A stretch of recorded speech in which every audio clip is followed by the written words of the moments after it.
2 years, I have met some amazing guests. One of the people who got the biggest reaction from you was Ben Connolly from Chippenham. 2 years ago, 17-year-old Ben was diagnosed with cancer and he became paralysed.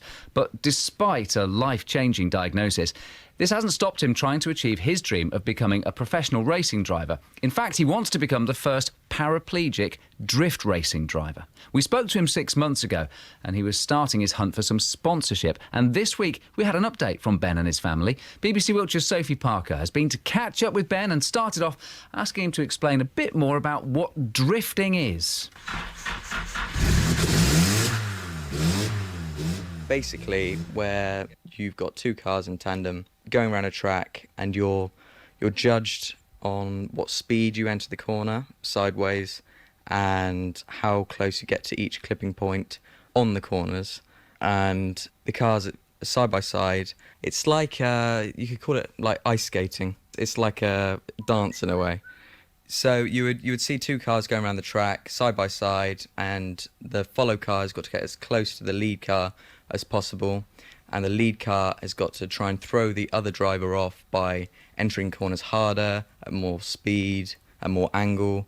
And then at the end, there are judges and you're awarded points for who's done the better driving, really. So this is everything you wouldn't do on a normal road, to all those people out there who are driving along now? No, it's pretty risky to do street drifting, yeah. So you've actually got a picture of it up on your wall just here. That's a picture you took yourself at Castle Combe. So it looks pretty scary, but you're looking forward to that, aren't you? Yeah, I definitely am, yes. It's one of the best adrenaline rushes you can get, really. And it's an amazing feeling. It's nothing like you've ever felt in a car before. And now I'm totally addicted to it, really. So we've heard your car, and I've smelt it as well. Yeah. So where are you at the moment with it? Well, it's currently being built. We're getting new gearbox in, and a lot of engine work is going to be happening. And then there's the main thing, which is the hand controls. And a bloke called Robin Parsons, who is going to be coming over from California early next year, and he's built the world's first fully manual hand-controlled drift car. He will be coming over to do the exact same to mine, and I will be the first guy in Europe with a fully manual hand-controlled drift car. When we last spoke to you, you didn't have much sponsorship for this at all, and you were hoping that it was going to happen. So a lot has changed, and you've actually got a list in front of you with quite a lot of names on. So I just want to make sure I count this right. Is it all the underlined ones? Yeah, that's the ones. So 1, 2, 3, 4, 5, 6, 7, 8, 9. So that's 9 sponsors. Yes. Are you pleased? Very happy. Some of the sponsors I did not expect to get because they're such big names. I'm very grateful because they have just helped massively, because I certainly wouldn't have the funds to do it otherwise. And it's just going to make the car completely awesome and look amazing when it's done. When you say look amazing, right, I'm just going to reach over here. This is a lovely shade of green. So is this what it's going to be looking like? Yeah, it's going to be wrapped by a company called XS Wraps, who have designed a whole new livery for the car, and it's full new colour and a lovely kind of Hulk green, and I think it's going to really stand out and look quite impressive. I like that description, Hulk green. So what I'm actually holding is a roll of vinyl. This is what you do now instead of spraying cars. You wrap it in this. So does this mean you'll be able to replace everything more easily? Yeah, wrapping is a much cheaper alternative to painting, obviously, because with drifting there is a lot of body bashing and panels being thrown everywhere, and it would just be way too expensive to get each panel sprayed every time you smash something up.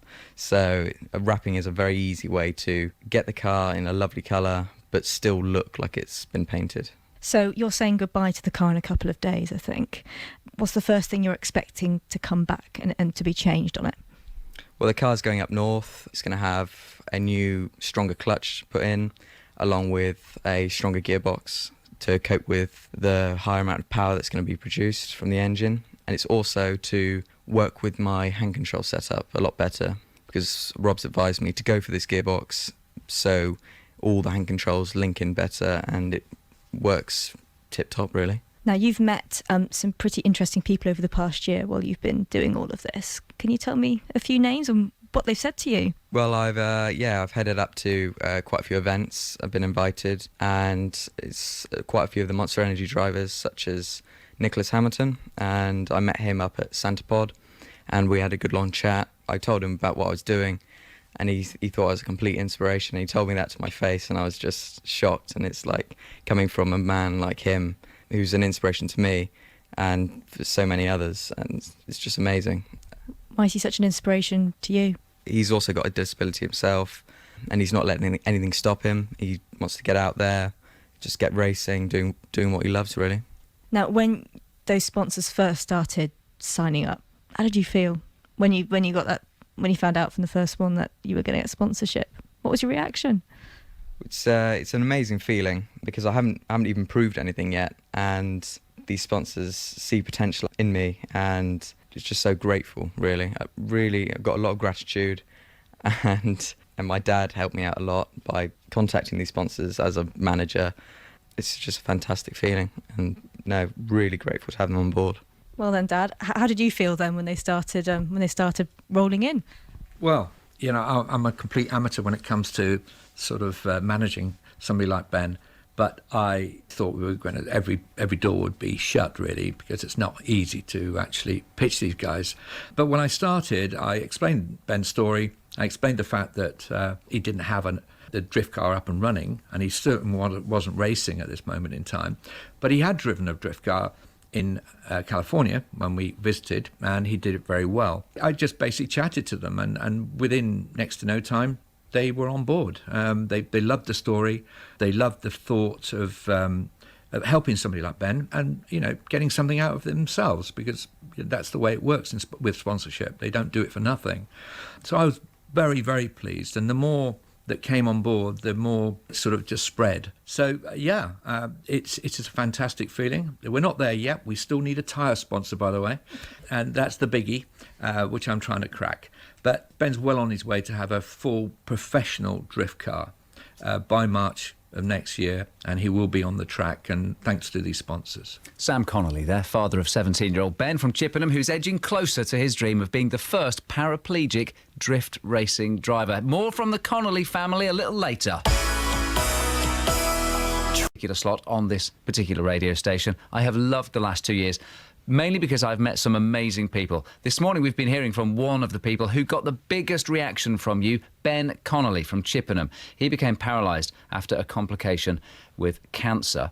And despite having a life-changing diagnosis, it didn't stop him trying to achieve his dream of becoming a professional racing driver. He wants to become the first paraplegic drift racing driver.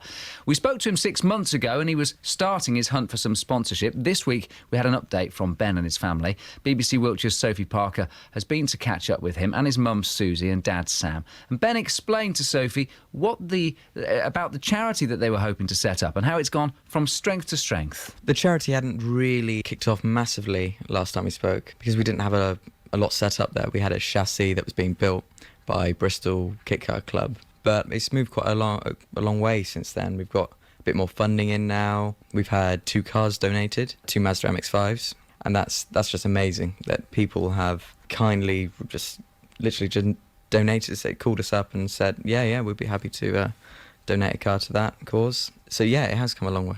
And have you had lots of people interested in participating as well? Yes, recently went back up to Stoke Mandeville Hospital, which is the spinal hospital, and I met a lot of ex-war vets and just general paraplegics who are extremely interested in getting involved and coming down to drive the cars. A lot of interest. I think you went on that trip as well. Can you explain how the people reacted when you spoke to them about this new charity, this new idea? Yeah. Their eyes lit up, obviously with spinal injuries and everything. They thought that their zest for life had gone, and they weren't going to experience the speed and the adrenaline rush again. And Benjamin is hoping to be able to do that with the charity Go Inspire, get paraplegics and ex-war vets and what have you behind the wheel just to experience that adrenaline rush again. It's going to be brilliant, and it's going to be fantastic to see as parents and other trustees of the charity. So how far off are you from getting people in those cars and onto sort of circuits and having a go? I think it will probably start April, May next year. We've got the vehicles, we've just got to get the hand controls sorted out, and a kit car is being built with the Bristol Kit Car Club. They're going, members are going at weekends, any spare time they've got, they'll go and, build this kit car as well as the MX-5s.